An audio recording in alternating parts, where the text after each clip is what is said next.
হে জগতবাসী, আশা করছি সকলেই ভালো আছেন। যে যেখানে আছেন আল্লাহ যেরকম রেখেছেন ওরকমই আলহামদুলিল্লাহ আল্লাহ ভালোই রেখেছেন। তবে আজ আপনাদের সামনে একটি আলোচনা নিয়ে আসলাম। সেই আলোচনাটি হবে জ্ঞান, মন, বিবেক। জ্ঞান, মন, বিবেক।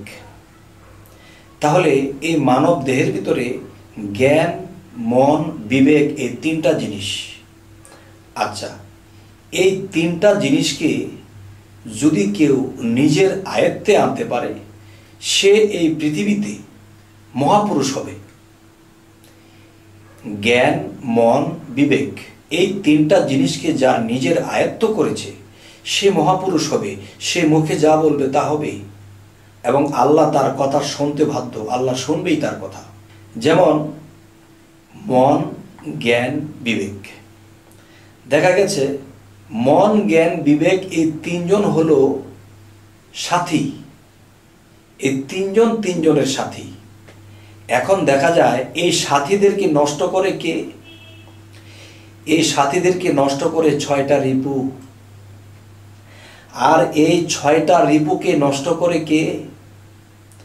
10টা ইন্দ্রিয়। 10টা ইন্দ্রিয়র ভিতরে 5টা ইন্দ্রিয় কর্ম ইন্দ্রিয় আর 5টা ইন্দ্রিয় জ্ঞান ইন্দ্রিয়। তাহলে এই জ্ঞান ইন্দ্রিয় এবং মন, জ্ঞান, বিবেক। আচ্ছা, 5টির মধ্যে কর্ম ইন্দ্রিয় 5টি, যেরকম আমরা মুখ দিয়ে চাবাইতেছি, খাইতেছি, এই ইন্দ্রিয়টা সে কর্ম ইন্দ্রিয়। যেমন হাত আমাদের কর্ম ইন্দ্রিয়, পা আমাদের কর্ম ইন্দ্রিয়, এবং পায়খানা প্রস্রাবের রাস্তা এখান দিয়ে ত্যাগ করা হয়, তাহলে এটাও কর্ম ইন্দ্রিয়। তাহলে জ্ঞান ইন্দ্রিয় কি? যেমন একটা কিছু মুখে দিয়েছি, আমার জিহ্বা বলে দিয়েছে এটা ঝাল, চুকা, মিঠা। এবার কান দিয়ে আমি শুনেছি একটা শব্দ এসেছে, তখন কান জ্ঞান করতেছে যে কানটাও জ্ঞান ইন্দ্রিয়। নাকে ঘ্রাণ শক্তি আছে, এটা জ্ঞান ইন্দ্রিয়। চোখে দৃষ্টি শক্তি আছে, জ্ঞান ইন্দ্রিয়। স্পর্শ শক্তি আছে, একটা পিঁপড়া শরীরের প্রতি হাঁটলেও বলতে পারি। তাহলে এভাবে 5টি জ্ঞান ইন্দ্রিয় এবং 5টি কর্ম ইন্দ্রিয়। তাহলে এই 5টি জ্ঞান ইন্দ্রিয়, কর্ম ইন্দ্রিয় 6 রিপুকে তরুতাজা করে। তখন সেই 6 রিপু যখন তরুতাজা হয়ে যায়, তখন দেখা যায় শরীরে যখন যৌবনের শক্তি এবং বিভিন্ন কুশক্তি দ্বারা যখন 6 রিপু ভরপুর হয়ে যায়, তখন এই 6 রিপু মনের সাথে মিশে। মনের সাথে যখন মিশে তখন মন 6 রিপু মিলে তখন একটা খারাপ দিকে তার আকর্ষণ করে এবং খারাপ দিকে সে চলে যায়। তখন তার দ্বারা ভালো কিছু হয় না। কিন্তু তাদের সাথে ছিল কে? মন। জ্ঞান এবং বিবেকের সাথে ছিল মন। আর সেই মনকে কে গ্রাস করলো? 6 রিপু গ্রাস করলো।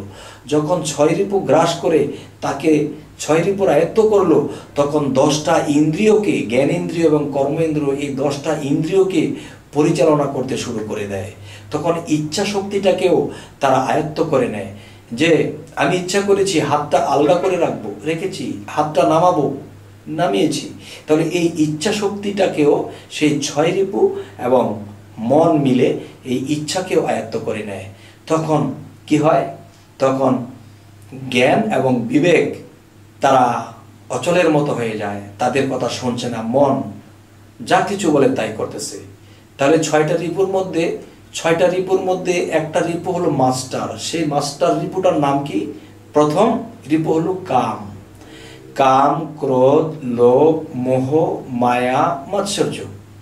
এই 6টা রিপু 6 দিকে যখন একটা মানুষকে টানতে থাকে, তখন দেখা যায় সে ধ্যানে ডুবতে পারে না, বিভিন্ন জায়গায় মন চলে যায়। যখন সে নাকি নামাজে দাঁড়ায়, তখন সে নামাজে স্থির থাকতে পারে না, বিভিন্ন জায়গায় চলে যায়। তখন কেন এটা হইতেছে?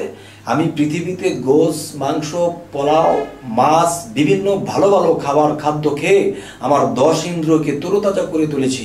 তখন 10 ইন্দ্রিয়র সাথে 6 রূপ মিশেছে, আর 6 রূপ যখন 10 ইন্দ্রিয়র ভর পেয়েছে তখন মনকে গ্রাস করে নিয়ে এসেছে। তখন কি হয়েছে? জ্ঞান আর বিবেক তারা ফেল মেরেছে। তারা কি করবে? তখন তাদের মতে মতে তাদেরও চলতে হয়। তখন কি করতেছে? আমার মধ্যে যে জীবাত্মা, তখন সেই জীবাত্মাটাকেও আয়ত্ত করে নেওয়া হলো। তখন জীব আর মন মিলে যা খুশি তা করে। তখন পরমাত্মা বিবেক তারা কি করবে? এখন মন ছুটেছে, মনের সাথে 6 রিপু ছুটেছে এবং 10 ইন্দ্রিয় ছুটেছে। এখন কি করবে? আমার এই দেহের মধ্যে যদি বিবেক আর জ্ঞান যদি বসবাস করে থাকে, তাহলে কি করবে? তারা এদের পিছনে পিছনে ছুটছে, কিন্তু জাগিয়ে দিচ্ছে, বাবারে খারাপটা করিস না, খারাপটা করিস না। কিন্তু দেখা যায় সে খারাপটা করেই বসে। তখন সে যখন অতিরিক্ত কোনো খারাপ করে, তখন যখন একটা মানুষ নীরবে বসে থাকে, তখন চিন্তা করে হায় হায় কত খারাপ করেছি, কত মানুষের ক্ষতি করেছি। তখন তার ভিতরে বিবেক যখন কাঁদে, তখন তার চোখে অশ্রু ঝরে। তাহলে বিবেক আর জ্ঞান কি করবে? আচ্ছা, এখন এটার থেকে রক্ষা পেতে হলে আমাদের কি করতে হবে? তখন এটার থেকে রক্ষা পেতে হলে আমাদের কামেল মুর্শিদ ধরতে হবে। আমরা যখন কামেল মুর্শিদ ধরব, কামেল মুর্শিদ ধরে যখন আমরা অগ্রসর হব, তখন মুর্শিদ কি বলবে? বাবারে 10 ইন্দ্রিয় শক্তি কমাতে হবে। 10 ইন্দ্রিয় শক্তি, ভালো ভালো খাবার খেয়ে খেয়ে আমাদের 10 ইন্দ্রিয় শক্তি হয়েছে, 6 রিপুর শক্তি হয়েছে এবং মনকে তারা গ্রাস করেছে। তখন মনের মধ্যে তারা প্রবেশ করে মনকে যেদিকে চালায় সে সেদিকে চলে।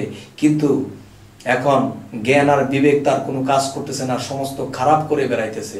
তখন যখন একজন প্র্যাকটিক্যালি কোনো গুরু মুর্শিদ ধরেছে, তখন মুর্শিদ তাকে সাধনা দিয়েছে। সেই মুর্শিদের সাধনা করতে করতে এবং আমিষ জাতীয় যে মাছ মাংস খাবার কমিয়ে দিয়ে যখন নিরামিষ খাইতে শুরু করছে এবং সাধনা করতে শুরু করছে, তখন শরীরটা একটু জীর্ণ শীর্ণ হয়েছে, দুর্বল হয়েছে। তখন কি হলো? তখন শরীর যখন দুর্বল হয়েছে, তখন 6 রিপুর কথা এখন 10 ইন্দ্রিয় আলগাইয়া কাজ করতে পারে না, খারাপটা করতে পারে না। তখন 10 ইন্দ্রিয় যখন দুর্বল হয়েছে, 6 রিপু দুর্বল হয়েছে, তখন মনের কথায় আর তারা কাজ করতে পারে না। তখন মন, তখন আবার সেই 3 জন সাথী ছিল, জ্ঞান মন বিবেক, তাদের দলে আবার চলে যায়। তাদের দলে যখন চলে গেল, এখন 6 রিপুর কথার 6 রিপু মনের কথা আর পায় না, আর মনের সাথে মিশতে পারে না। তখন কি হয়? সেই 10 ইন্দ্রিয় তো দুর্বল হয়েই গেছে, 6 রিপু দুর্বল হয়ে গেছে। তখন মন সেই পরমাত্মা কিংবা জ্ঞান বিবেকের সাথে সে আবার মিলে গেছে। তখন জ্ঞান বিবেক এই মনকে চালায়। তখন সে সুপথে চলতে শুরু করেছে। যখন সে সুপথে চলতে শুরু করেছে, তখন আস্তে আস্তে তার ভিতরে সে আলোর প্রসার আসতে শুরু করছে।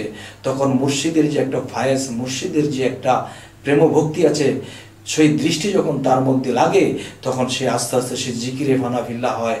তখন আস্তে আস্তে তার মধ্যে থেকে সেই খারাপ শক্তিটা আহত হয়ে পড়ে থাকে। তখন তার পরমাত্মা জাগ্রত হয়। তখন সে পরমাত্মাকে একজন রাসূল রূপে দেখতে পায়। আর রাসূল রূপকে যে দেখলো, সেই খোদার রূপকে দেখা হলো। হে জগতবাসী, আজ এই কথাগুলো বলার উদ্দেশ্যই হলো, এই পৃথিবীর মানুষে অনেকেই ভাবে, কিরে নামাজে কেন ডুবতে পারি না, কিরে ধ্যানে কেন ডুবতে পারি না। এই কারণেই আমরা ডুবতে পারি না। তাহলে একজন মুর্শিদের কাছে যাইয়া সেই সাধনাগুলো আমরা নিব। সেই সাধনার করতে করতে করতে করতে একসময় আমাদের মধ্যে সেই পরম যখন জাগ্রত হবে, তখন আল্লাহ রাসূলের প্রতি পূর্ণ প্রেম আসিয়া যাবে। তখন আল্লাহর সুপথ আমরা পেয়ে যাব, আল্লাহ পর্যন্ত আমরা একদিন পৌঁছে যাব।